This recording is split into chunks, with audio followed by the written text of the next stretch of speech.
প্যারিসের ব্যস্ত জীবনে পেলাম মিনি জাপান। কিন্তু জাপান কতটা সুন্দর হতে পারে এই গার্ডেনে এসেই কিন্তু বুঝতে পারলাম। এই ব্রিজটা হলো গার্ডেনের মেন অ্যাট্রাকশন। চলো, অনেক দিন ধরে এই গার্ডেনের ছবি দেখেছি, আজকে রিয়েল লাইফে এই ব্রিজটার উপর হেঁটে একটু দেখি।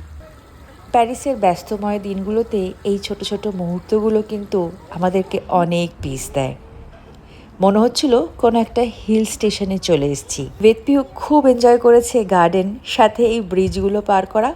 ওরাও যেমন ছোট, ব্রিজগুলো একদম বেবি সাইজের, ভীষণ কিউট ছিল। এই জলের আওয়াজ, সাথে ইউনিক হলো এই স্টোনের প্যাটার্নগুলো।